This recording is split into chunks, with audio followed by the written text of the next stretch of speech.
Buenas tardes, hermanos, que el Señor les bendiga una vez más.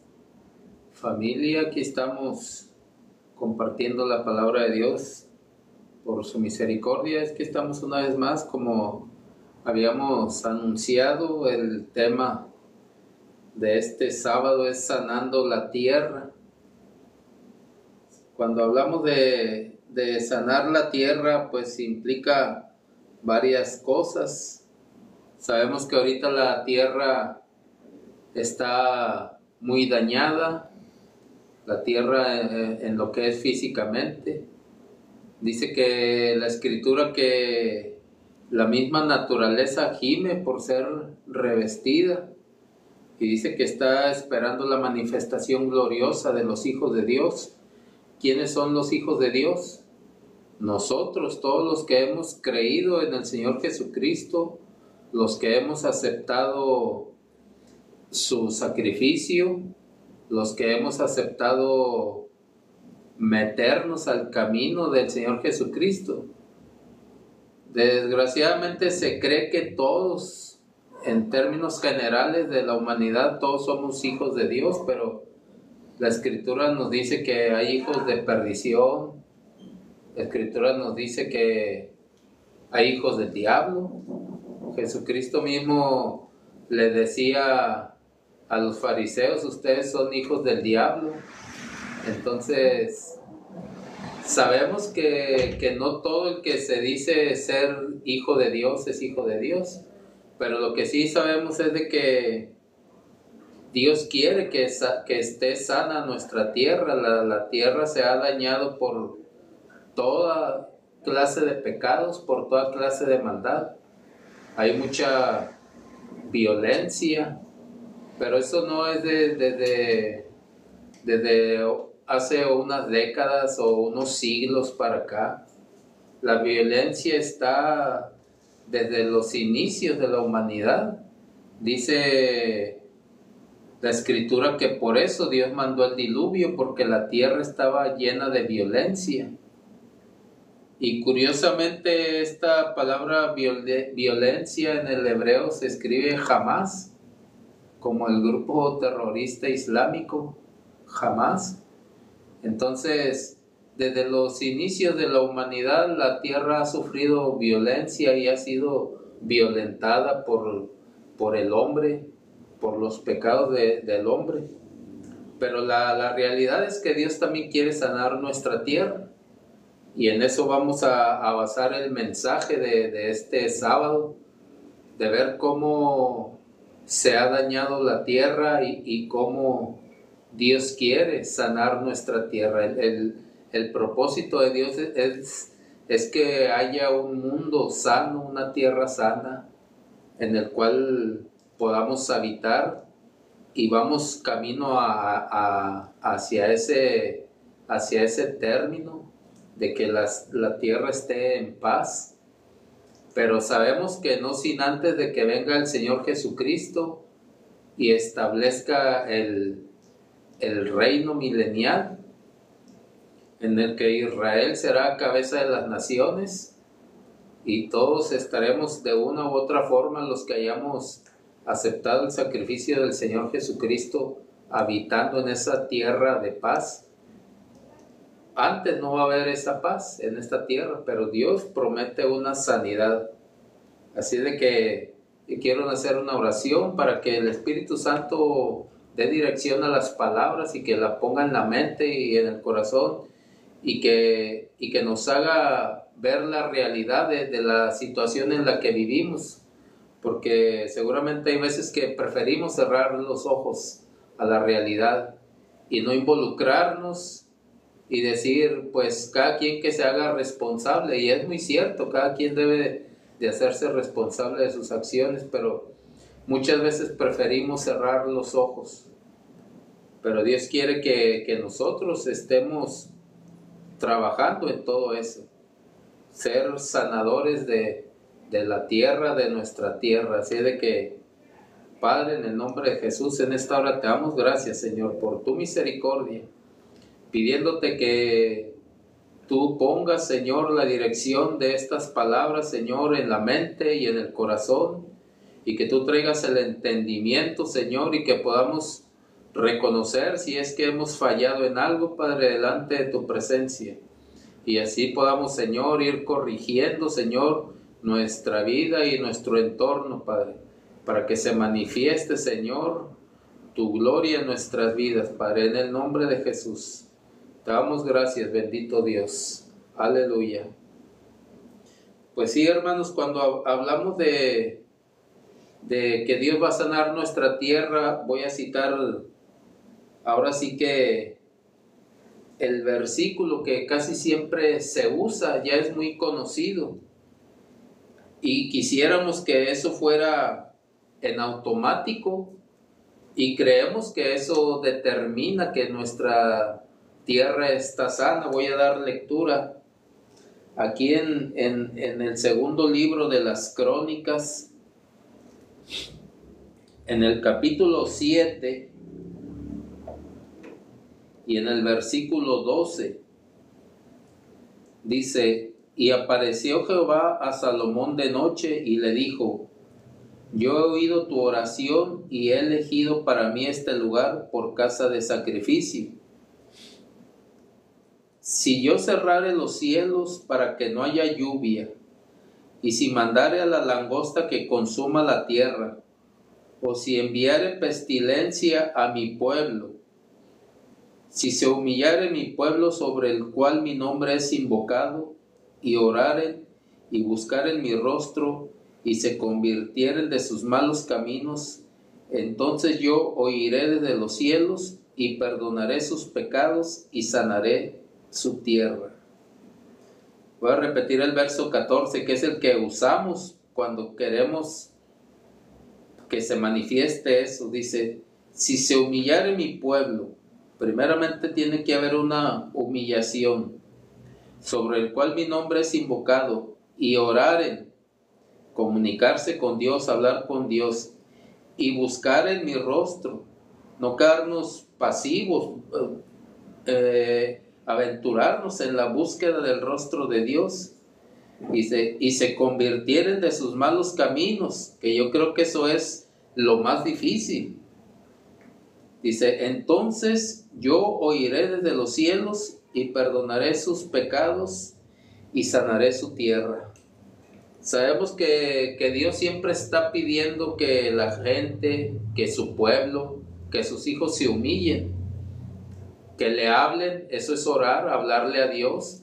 A veces creemos que orar es meterte 2-3 horas en la habitación, que es muy bueno, pero cuando el hombre sale a trabajar, puede ir orando en el camión, en el carro, hablando con Dios. Eso es orar, hablar con Dios. Dice: y buscar mi rostro. Entonces, aparte de humillarse el hombre, aparte de hablar con Dios, es buscar el rostro de Dios. Porque podemos hablar, y lo hemos visto cuando vamos manejando. Puede ir, si yo voy manejando y el que va conmigo, mi acompañante o el copiloto, vamos hablando, yo voy atento al camino porque voy manejando, pero voy hablando con él sin mirarle el rostro, y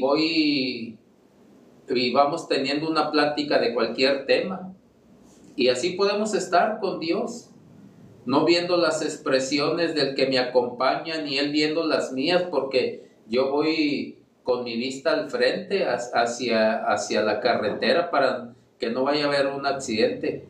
Hay veces nos preocupamos tanto de nuestro entorno que no buscamos el rostro de Dios. Hay veces que nos sumergimos tanto en la dirección que llevamos, que sí hablamos con Dios, pero no buscamos el rostro de Dios. ¿Y qué tan importante es buscar el rostro de Dios? Cuando yo me pongo a platicar con una persona, si yo digo algo que no le gusta, si vamos en el carro, como decía, y si a él no le gusta y hace una expresión en su cara, yo no me doy cuenta. Quizá a veces vamos platicando cosas que vamos orando, que eso es hablar con Dios, y vamos pidiéndole a Dios tantas cosas. Y quizá a Dios no le agrada todo lo que le vamos pidiendo y no se cumplen en nuestra vida. Por eso dice Santiago, oran y no reciben porque piden conforme a su gusto o para su deleite.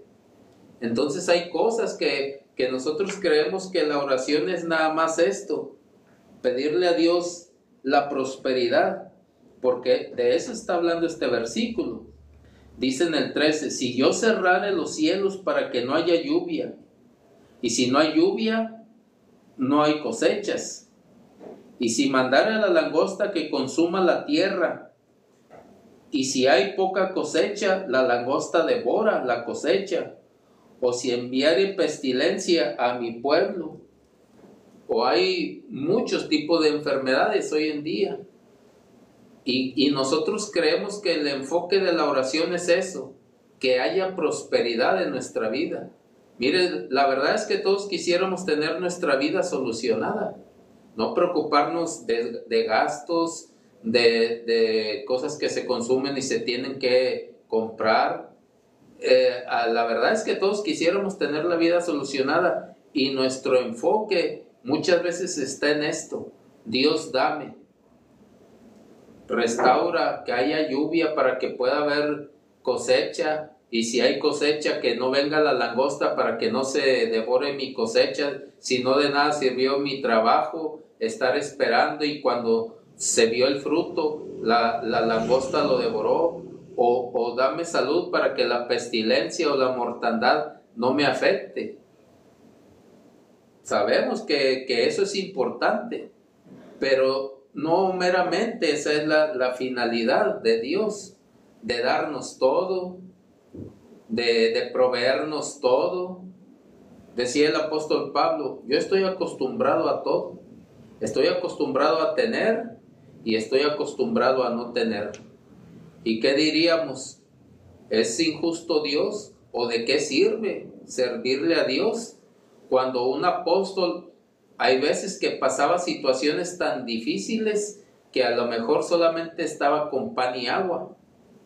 Y sabemos por lo que también dice que había ocasiones en que no le faltaba nada, tenía todo sin andar pasando necesidades.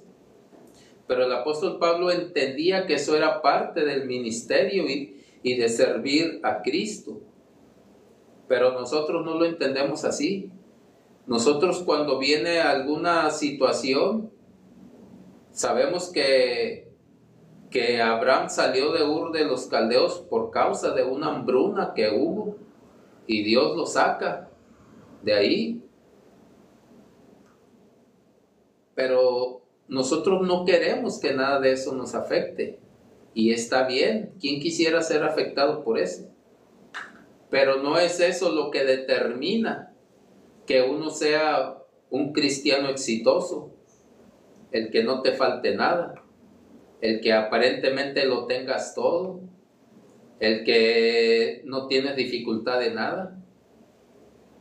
Pero a raíz de qué se vienen dando todas estas situaciones en este mundo.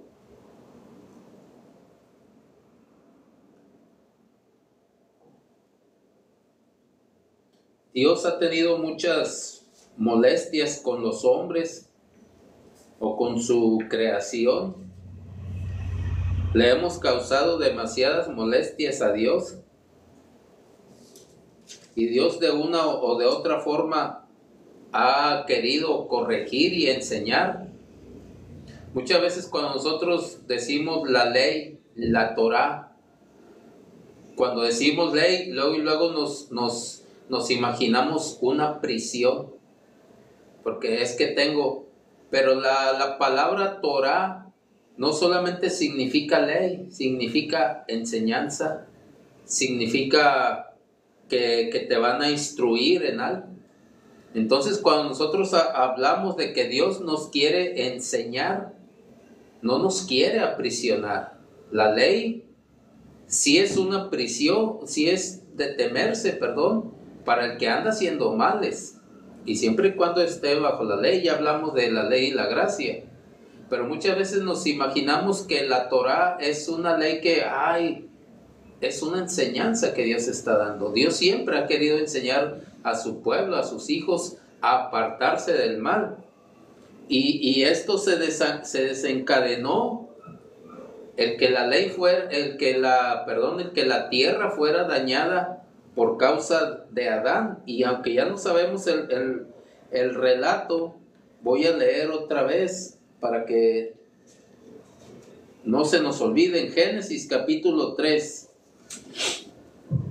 y en el verso 17, ya después de que transgreden el mandamiento, la Torá, la enseñanza, la Torá hablada, no era una ley escrita ni una enseñanza escrita, era una enseñanza hablada de parte de Dios a Adán y a Eva. Y cuando la transgreden, ya después de que a la serpiente la maldice y luego le dicta una sentencia a Eva, pero fíjese que a Adán no lo maldice. Adán dice que fue hecho a imagen y semejanza. Entonces ya hablamos del modelo de Dios, está ahí, lo pueden buscar también, ahí está en 3 partes dividida esa enseñanza. Adán era el modelo de Dios para representar, era el modelo representativo de Dios cuando habla a imagen y semejanza. Entonces Dios no va a maldecirlo. Y dice en el verso 17, y al hombre dijo: por cuanto obedeciste a la voz de tu mujer y comiste del árbol de que te mandé diciendo, no comerás de él. Mire lo que hace para no maldecir a su imagen y semejanza de lo que él creó. Dice: maldita será la tierra por tu causa. Ahí fue cuando sufrió el primer embate la tierra por causa de la desobediencia. Dice: maldita será la tierra por tu causa, con dolor comerás de ella todos los días de tu vida. Espinos y cardos te producirá y comerás plantas del campo. Con el sudor de tu rostro comerás el pan hasta que vuelvas a la tierra, porque de ella fuiste tomado, pues polvo eres y al polvo volverás. Entonces nosotros vemos que la voluntad de Dios no es maldecirnos. Miren lo que hace Dios con Adán para no maldecir su modelo representativo. Aquí en la tierra, ¿qué hace? Maldice a la tierra. Ahora eso nos causó a todos una dificultad. Dice: con el sudor de tu frente vas a ganarte el pan todos los días de tu vida, hasta que vuelvas a la tierra, porque polvo eres y al polvo volverás. Pero Dios prefiere maldecir la tierra, aunque nos cause dificultad, en vez de maldecir al hombre. El propósito de Dios siempre dice: yo tengo caminos mejores para ustedes. Dios siempre ha querido bendecir a su creación. Ahora sí que en términos generales, mayormente a los hijos. Pero hay veces que hemos transgredido los mandamientos de Dios, y lo vemos aquí con Adán, que ellos transgreden el mandato, la Torá hablada, la enseñanza hablada, y trae sobre la tierra una maldición. Y yo creo que si nos ponemos a pensar en eso, fue mejor así a que Dios hubiera maldecido a Adán, porque entonces la maldición hubiera pasado a nosotros, porque de Adán se desenlaza toda la humanidad. Y entonces, como dice el apóstol Pablo, que por un hombre entró el pecado a la tierra, dice que por otro, por Cristo, también entró la vida. Entonces imagínense, si por ese hombre Dios lo hubiera maldecido, nosotros ahorita estuviéramos en maldición. Pero Dios procuró mejor maldecir la tierra, aunque batalles, aunque sudes, aunque te esfuerces, pero prefiero eso a tener que maldecirte. Pero el hombre siempre se ha desviado, siempre ha querido hacer su voluntad. Dice ahí en el capítulo 6 de Génesis que siempre el hombre, desde que nace y crece, su tendencia es de continuo al mal. Y nosotros lo vemos aquí mismo en Génesis, lo vemos con Caín, aquí en el capítulo 4 y en el verso 10. Y él le dijo: ¿qué has hecho?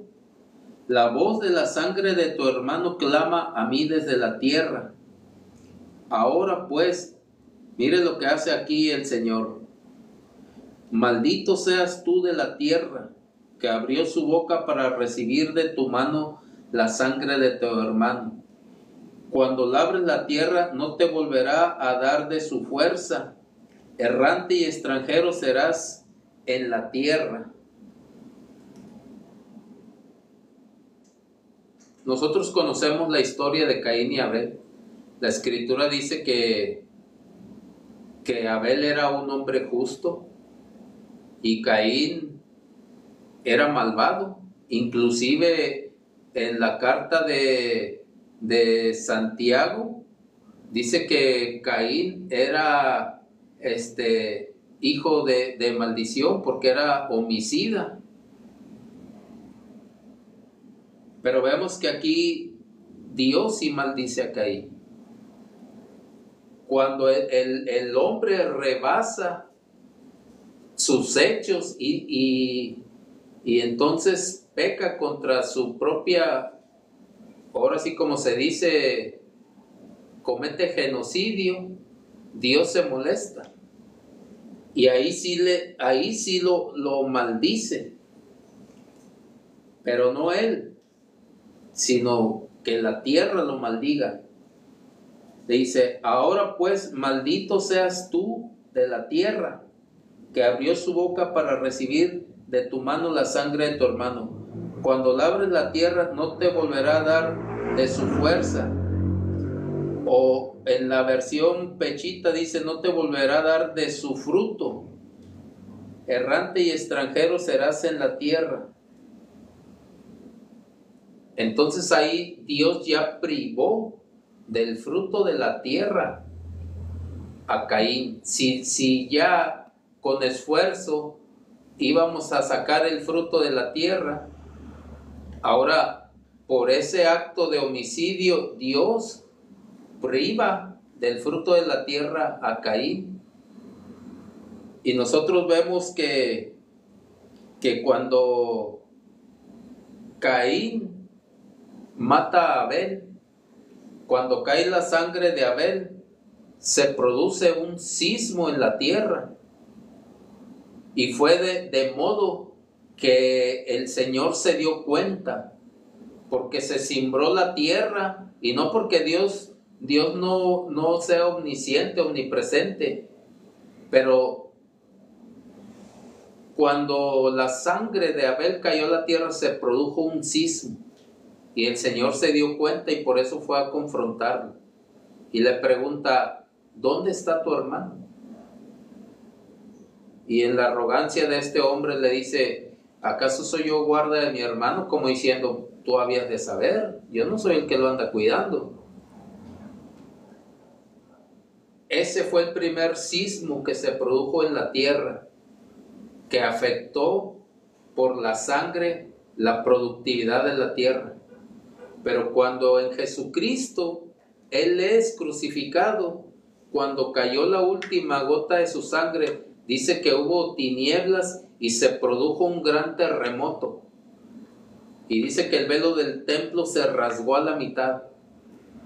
Cuando la última gota de su sangre cayó a la tierra, se produjo un gran terremoto y se abrió el velo, se rasgó. Y entonces se abrió el acceso al Padre. De ahí entonces para nosotros los gentiles, porque ahí entonces fue cuando el Señor bajó a las profundidades de la tierra, donde dice la Escritura, a hablarle a todos los espíritus cautivos desde el tiempo de Noé. Entonces Él tuvo que bajar en persona a las profundidades de la tierra para quitar la maldición, y que viniera la bendición sobre nuestras vidas. Pero aún así no ha habido bendición en la tierra, porque el hombre sigue haciendo guerras, sigue matando, sigue violando, sigue maltratando, sigue haciendo tantos pecados, y la tierra no ha podido estar en paz. Pero ¿qué de nosotros? ¿Qué de nosotros los que decimos ser hijos de Dios? ¿Qué de nosotros los que decimos ser cristianos? Cuando nosotros hablamos de la tierra tiene tres características principales, o al menos lo dicen estas tres palabras hebreas.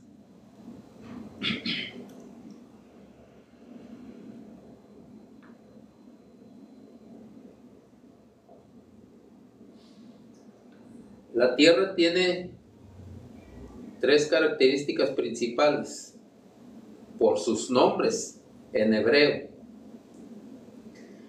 Cuando nosotros hablamos de Adamá, esa es una palabra hebrea para referirse a la tierra, y quiere decir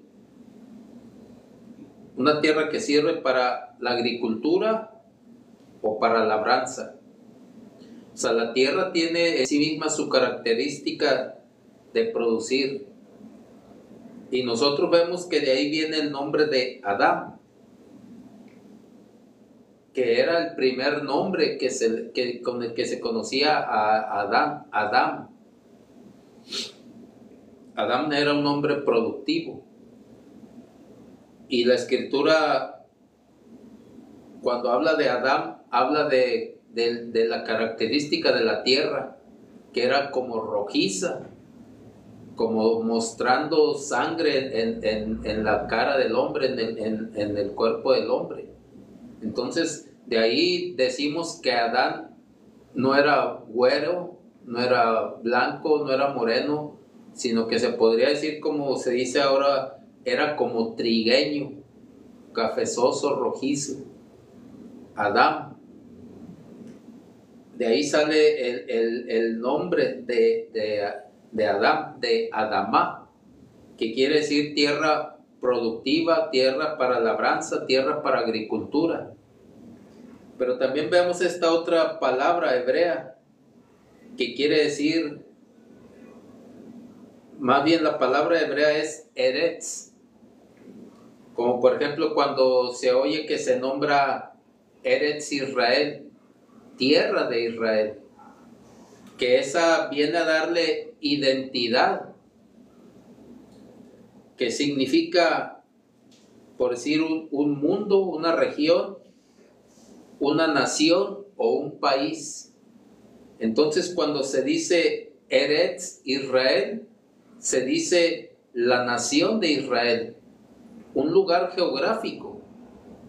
Entonces vemos que la tierra, en su primer significado, es un lugar que se puede producir, que para eso sirve la tierra, para producir, para formar un país como Israel o como México. La característica de México que produce, ¿qué es?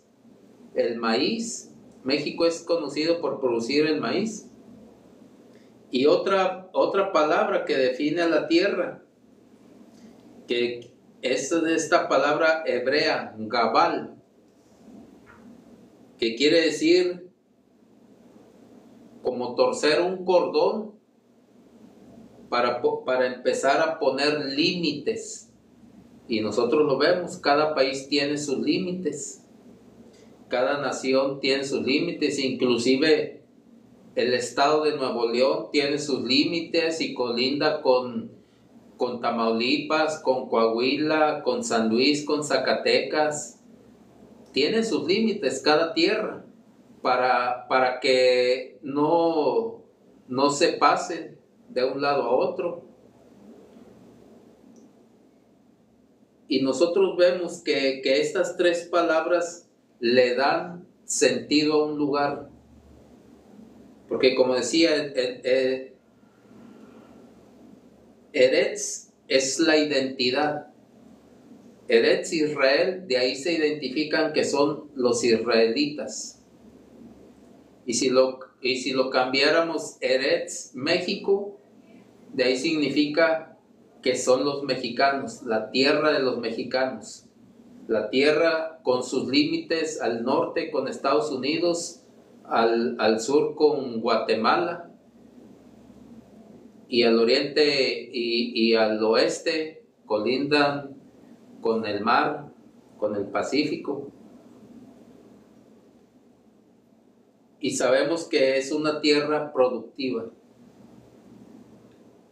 Entonces, la identidad de la tierra es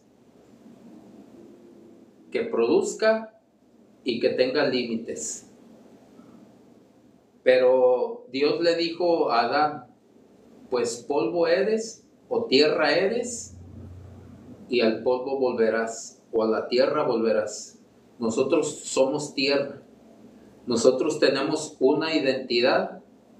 Nosotros tenemos una facultad de producir, pero también tenemos límites. Dios nos ha puesto límites en las acciones. Y si nosotros transgredimos las acciones de nuestros límites, va a haber una consecuencia. Si nosotros distorsionamos nuestra identidad, porque una tierra, como dije, la tierra de México le da identidad ¿a qué? A los mexicanos. Si nosotros transgredimos nuestra identidad, nosotros vamos a tener problemas espiritualmente. Si nosotros queremos producir de manera equivocada, como decíamos la vez pasada, produciendo, y como se dice ahora, el que no tranza no avanza. Tu modo de producir es el fruto de tu trabajo, pero tú dices, pero me puedo aventar una pequeña tranza para alivianarme poquito. Estás ya violando el mandamiento de Dios, que puede ser no robar. Estás robando para tener más. Nosotros vemos que el hombre ha llegado o está llegando a la culminación de la maldad por la cual Dios se va a manifestar, porque el hombre ha roto todos los límites. El hombre ha roto todos los límites morales de su personalidad. Simplemente ahora, al verlo en las Olimpiadas, ahorita está tan degradada la identidad de la humanidad que con esa movimiento social que se está agarrando más fuerza, identidad de género, ahorita se ha trastocado tanto la identidad del hombre. Si te sientes perro, y lo vemos en TikToks, en el Facebook, en YouTube, si te sientes perro, vístete como perro y puedes hacerte hasta una casita en tu propia casa, una casita para dormir, y ahí te vistes como perro y te duermes. O si te sientes gato, o si te sientes osito, lo que sí. El hombre ha degradado su identidad. Si te sientes niña siendo niño, si te sientes niño siendo niña, está golpeando ese pecado, esa maldad, tanto la identidad del hombre, que está degradando su función espiritual por degradar la identidad.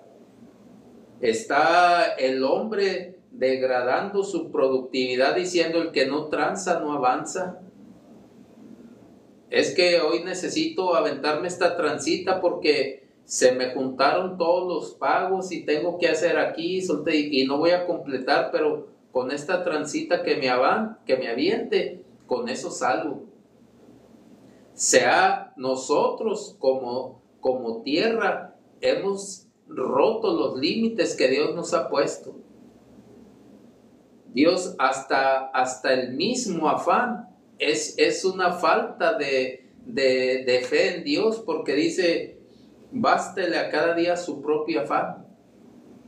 Y el Señor dice, no seas afanoso. Si tan solo el afán le desagrada a Dios, Imagínese aventarse una tranza para avanzar, para sacar adelante su necesidad, para sacar adelante su momento de dificultad. Imagínese que ya se está permitiendo en las iglesias que haya matrimonios homosexuales o lesbianas, o en los registros civiles que personas, mujeres que se casen con un perro, con un gato, con un caballo, con un chivo, con el animalito que más sea de su agrado. Todo eso ya ha degradado tanto esta tierra, y se degrada esa tierra personalmente, porque nosotros somos tierra y a la tierra volveremos. Está tan degradada la tierra de la humanidad, personalmente hablando, ya no hablando de una región, de un lugar que produzca uvas, fresas, piñas, lo que sea. Hablando de la misma personalidad del hombre, está tan degradado en estos últimos tiempos que Dios se ha molestado. Pero aún con todo eso, Dios no quiere maldecir a su pueblo, a sus hijos. Dios está esperando que no solamente le hablemos, como dice, si oraren, dice, está esperando que busquemos su rostro, buscar el rostro de Dios. ¿Y cómo lo vamos a lograr? Dejando a un lado nuestro interés personal, y cuando estemos hablando con Dios, verdaderamente meternos, conectarnos en esa acción de buscar el rostro de Dios, para que nosotros podamos entender, porque se le ha hecho al hombre tan común hacer una tranza para poder avanzar, que ya no lo ve como algo malo, y menos si lo hace una o dos veces por mes, una vez por semana. Y estoy hablando de cristianismo.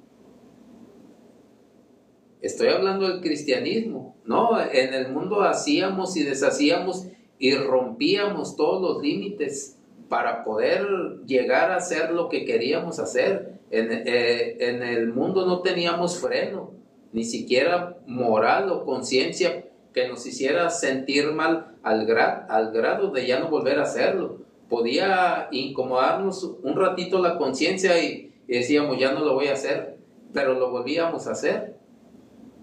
Lo volvíamos a hacer de una o de otra forma, volvíamos a caer en lo mismo, en los mismos pecados. Pero, ¿cuál es el peligro? El peligro de estar en el Evangelio, de estar en Cristo y decir, yo soy cristiano, yo soy hijo de Dios, pero vivo rompiendo los límites de vez en cuando. Vivo rompiendo los límites de mi identidad. Vivo rompiendo los límites de mi productividad para poder hacer un poquito más. Vivo haciendo todo eso. ¿Cuál es el peligro? Dios no nos quiere maldecir de ninguna manera, pero Dios siempre nos va a estorbar o nos va a poner freno. Mire lo que dice acá en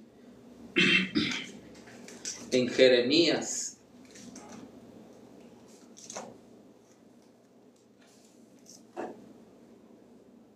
En Jeremías, en el capítulo 22, y en el verso, vamos a leer desde el verso 24 para que más o menos entendamos. Dice, vivo yo, dice Jehová, que si Conías, Conías se conoce como Jeconías o como Joacim, dice, hijo de Joacim, rey de Judá, fuera anillo en mi mano derecha, aún de allí te arrancaría. Mire lo que dice de este hombre, de Jeconías, hijo de Joacim, rey de Judá, dice, si fuera anillo en mi mano derecha, de allí te arrancaría. Ya había causado una gran molestia en Jehová. Dice, te entregaré en mano de los que buscan tu vida y en mano de aquellos cuya vista temes. Sí, en mano de Nabucodonosor, rey de Babilonia, y en mano de los caldeos. Mira, aparentemente era un rey, pero este era un rey joven, pero era muy pecador. Y temía a los caldeos y a los babilonios. Dice, pero yo te entregaré en ellos porque ya me hiciste que me molestara. Dice, te haré llevar cautivo a ti y a tu madre que te dio a luz, a tierra ajena en que no naciste, y allá morirás. Dice, y a la tierra a la cual ellos con toda el alma anhelan volver, allí no volverán. Mire cómo se está repitiendo la palabra tierra.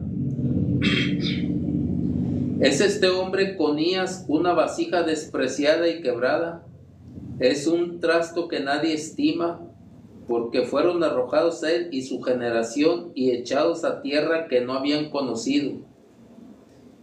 Y mira, aquí viene la sentencia. Dios no quiere maldecir a nadie, pero sí dicta sentencias para castigar la incorrección, porque estos hombres tenían la ley, la Torá, y no se apegaban a ella. Entonces de otra forma no los corregía la Torá o la ley, y Dios tenía que actuar. Dice, tierra, tierra, tierra, oye palabra de Jehová. Pero ¿qué tiene que ver? ¿No pudo haber el Señor dicho tierra? Pero Él dijo tierra, tierra, tierra. 3 veces nombra tierra. Oye la palabra de Jehová. Así ha dicho Jehová, escriban lo que sucederá a este hombre privado de descendencia. Mire, Dios lo privó de descendencia.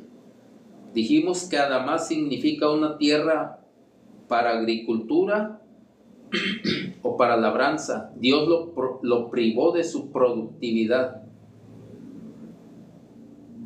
Esa es una mención de la tierra. Hombre a quien nada próspero sucederá en todos los días de su vida, porque ninguno de su descendencia logrará sentarse sobre el trono de David, ni reinará sobre Judá. Dice, yo te llevaré a otra tierra que tú temes.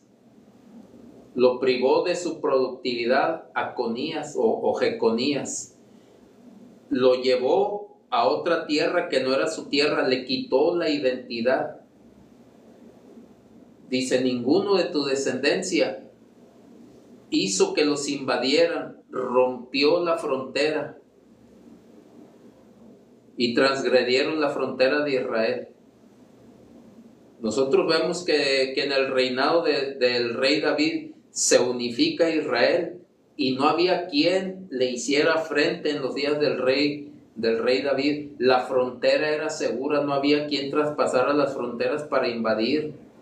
Y si había alguna revuelta, inmediatamente la aplacaba el rey, porque era la promesa de Dios, un hombre conforme a su corazón, aunque sabemos que cometió pecados y desobedeció a Dios con el censo, uno de ellos, con haber matado a Urías, haber hecho la conspiración para matar a Urías en la guerra. Pero en el reinado del rey David eran fronteras seguras, y eso fue lo que le quitó a Jeconías, le quitó la seguridad, rompió sus fronteras y los invadió Nabucodonosor, el rey de Babilonia. Le quitó la identidad, lo sacó de Israel y lo llevaron cautivo a Babilonia, y le quitó la productividad, lo dejó hombre sin descendencia por haber transgredido toda la ley de Dios y no haber obedecido la ley de Dios. Y nosotros vemos que en el reinado de Salomón Salomón también tuvo sus pecados y sus fallas porque metió un sinfín de ídolos al templo de Jehová. Pero había un dicho muy especial en los tiempos de Salomón, debajo de su parra, debajo de su higuera, que era paz y prosperidad en el reinado de Salomón. Nadie sufría por la promesa al rey David, no porque Salomón se desvió, pero en ese periodo del reinado de Salomón había seguridad en las fronteras, tenían la identidad definida, se jactaban de ser judíos o israelitas porque tenían paz y prosperidad debajo de su parra, debajo de su higuera, la tierra fructífera, y nadie estorbaba su producción, su productividad. Pero cuando Dios le dicta sentencia a Jeconías, le dice: yo te privo de tu descendencia. Esa es la productividad del hombre. Yo te privo de tu identidad, te voy a llevar cautivo a otra tierra, y yo rompo tu frontera, rompo el cordón. Para esta frontera es torcer dos cordones y estirarlos y empezar a medir. Dice, lo voy a parafrasear, este versículo de Eclesiastés del mismo rey Salomón. Dice que 1 contra 1 prevalecerá y 2 le harán frente, pero cordón de 3 dobleces no fácilmente se rompe. Entonces eso era la frontera, un cordón retorcido que no era fácil de romper a menos que Dios lo rompiera. Y Dios rompió la frontera de Israel, y Nabucodonosor, rey de Babilonia, invadió y se llevó cautivo. Y sabemos que la palabra de Dios en todos sus términos se cumple. Aquí lo vemos en Segunda de Reyes. En Segunda de Reyes, en el capítulo 24. Y vamos a leer desde el verso 8, que decía que era un rey joven, Jeconías. Dice: de 18 años era Joaquín cuando comenzó a reinar, y reinó en Jerusalén 3 meses. El nombre de su madre fue Neusta, hija de Elnatán de Jerusalén. E hizo lo malo ante los ojos de Jehová, conforme a todas las cosas que había hecho su padre. Fíjese, un rey joven, pero muy pecador. En aquel tiempo subieron contra Jerusalén los siervos de Nabucodonosor, rey de Babilonia, y la ciudad fue sitiada. Vino también Nabucodonosor, rey de Babilonia, contra la ciudad cuando sus siervos la tenían sitiada. Entonces salió Joaquín, rey de Judá, al rey de Babilonia, y su madre, sus siervos, sus principales y sus oficiales, y lo prendió el rey de Babilonia en el 8º año de su reinado. Tenía 18 años y 8 años reinó. Tenía 26 años cuando se lo llevaron de esclavo cautivo. Y Dios le dijo en Jeremías: a ti y a la mujer que te dio a luz los llevaré cautivos por tu pecado. Pero primero dicta la sentencia: tierra, tierra, tierra. Nosotros somos cuerpo, alma y espíritu. Nosotros tenemos límites, tenemos identidad y tenemos productividad. Y Dios afectó todo eso en la vida de Jeconías por la maldad. Nosotros vemos un hombre joven que asciende al trono de 18 años, y 8 años dice aquí lo que acabamos de leer, que fue su reinado cuando llegó Nabucodonosor. Un hombre muy joven. Pero eso no tiene nada que ver con el pecado, porque el pecado puede hacernos fallar a cualquier edad. Nosotros vemos ahorita que se han transgredido todos los límites de la moral. Vemos que se han transgredido todos los límites de la identidad. Pero que llegue a nosotros, eso sí nos debe de causar, pues ahora sí que alerta.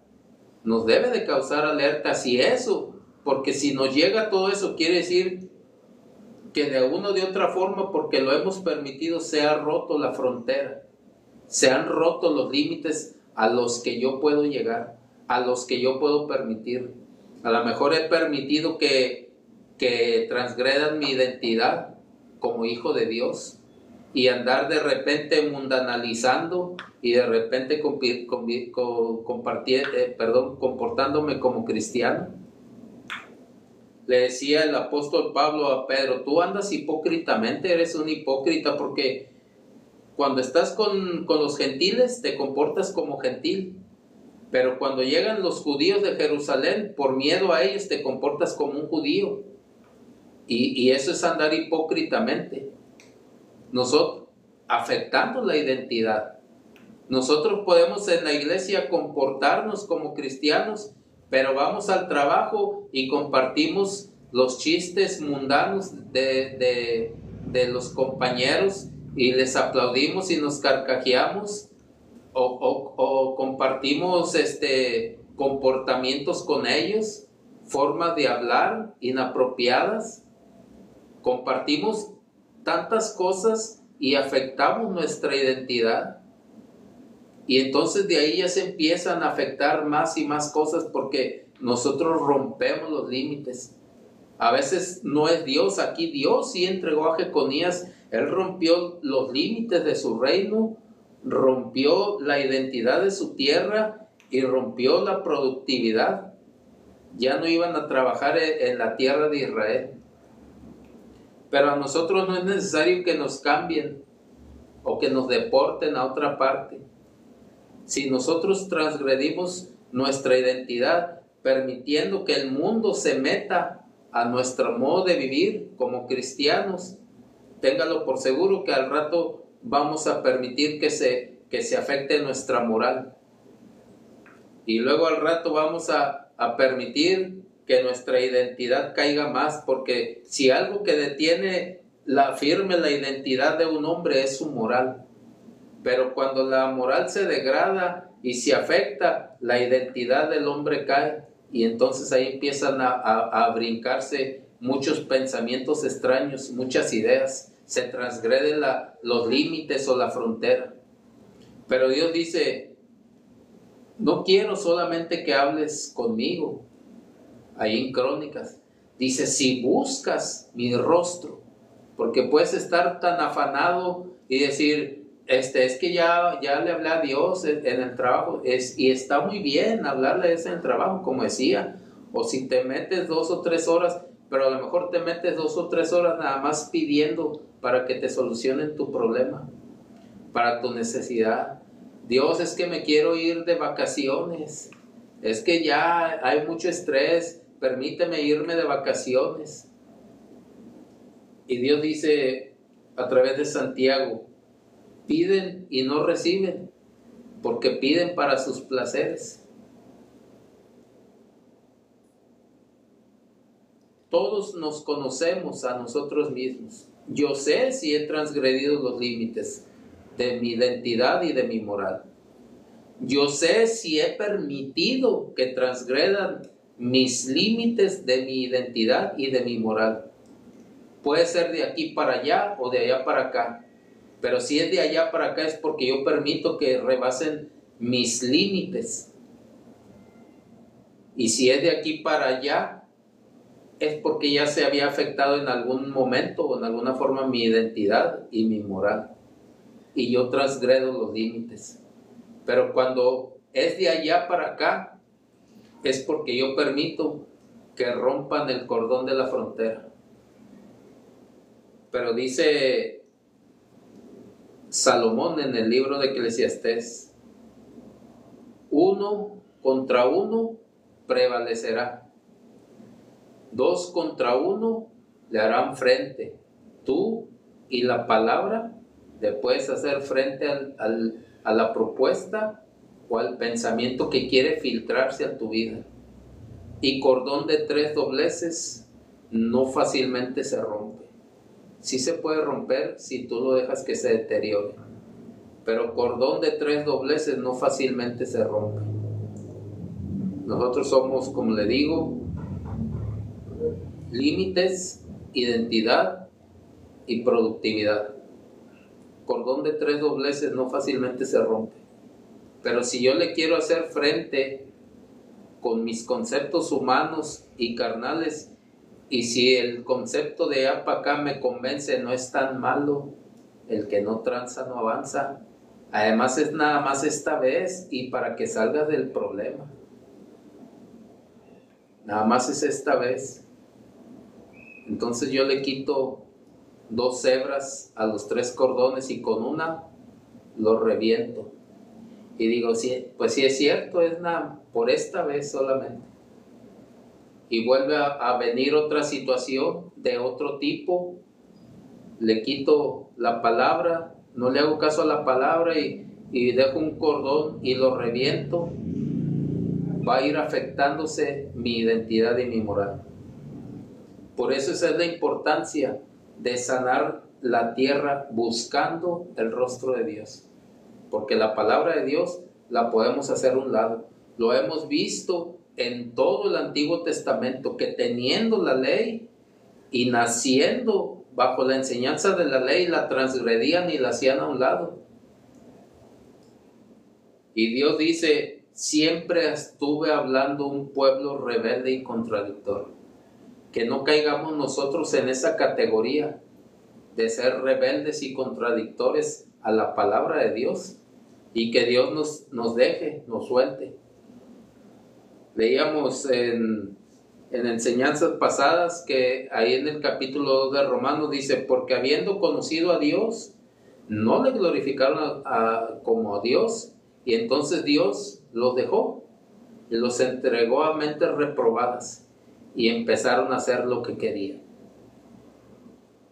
Cuidado que Dios nos suelte, porque entonces ya no va a haber freno, conociendo la palabra de Dios, por haber nosotros transgredido el límite o dejar que transgredieran el límite para afectar mi identidad y mi moral. Cuando eso pase, simplemente Dios no nos va a maldecir. Quitemos ese concepto de Dios de que Dios está esperando para maldecir a la gente, para maldecir a la tierra, a la humanidad. Quitemos ese concepto. Dios no nos va a maldecir, sino que nuestras propias decisiones van a hacer que Dios se aparte de nosotros. Y entonces vamos a caer en eso que dijo el apóstol Pablo. Dios los entregó a mentes reprobadas. Que antes, al contrario, nosotros busquemos el rostro de Dios. ¿Dónde lo podemos encontrar? Dice Dios, no robarás. Voltear a Dios y preguntarle, ¿no quieres que robe Dios? Porque hasta eso, nosotros le preguntamos cosas a veces innecesarias a Dios. Dios, ¿verdaderamente tú quieres que yo esté pasando esta situación? Y si nada más por esta vez lo hago, y si nada más por esta vez tú sabes, Señor, la situación que estoy pasando, perdóname, pedimos perdón con anticipación, pedimos perdón de antemano, pero eso no quiere decir que Dios lo permita. Dios simplemente se hace para un lado y dice, adelante, hazlo, haz como tú quieras. Dios les dejó la ley escrita, pero también les dijo, hagan como quieran. Si quieren servir a la ley o quieren servir a sus pasiones. Quitémonos esa imagen de Dios, de que Dios nada más está esperando que fallemos para aventarnos una maldición y lanzarnos al lago de fuego. Mucha gente va a ir al lago de fuego, pero no porque Dios quiera, porque el hombre rompió sus límites y dejó que rompieran sus límites y se transgredió y se trastocó tanta su identidad y su moral que ya no pudo regresar o ya no quiso regresar a los caminos de Dios. Así es de que tenemos muchas cosas por hacer todavía en esta vida. Tenemos todavía mucho de qué guardarnos y cuidarnos, porque si es si es cierto que ya la venida del Señor está cerca, no sabemos cuándo. Y no podemos bajar la guardia. No podemos hacernos, pues ahora sí que livianos en decir, pues el Señor todavía le falta para que venga. Porque sí ha dicho la gente, no, hombre, cuando yo era joven decían, Cristo ya viene. Y lo he oído y se ha sabido de ya personas como yo, de 50, 60 años, que dicen, no, desde hace mucho que están diciendo que Cristo viene. No nos hagamos ligeros en ese concepto, sino guardémonos para Dios. Y Dios dice, si mi pueblo se humillare, si mi pueblo orare, y si mi pueblo buscare mi rostro. Te humillas en tu identidad. Oras en tu voluntad y buscas tu rostro en tu espíritu. Entonces Dios va a responder, dice, yo responderé desde los cielos. Así de que, hermanos, todavía tenemos mucho trabajo por hacer. No demos por asentado que el día de mañana ya viene el Señor Jesucristo. No sabemos, pero sí sabemos que ya no falta mucho. Así de que esforcémonos y animémonos en esta palabra.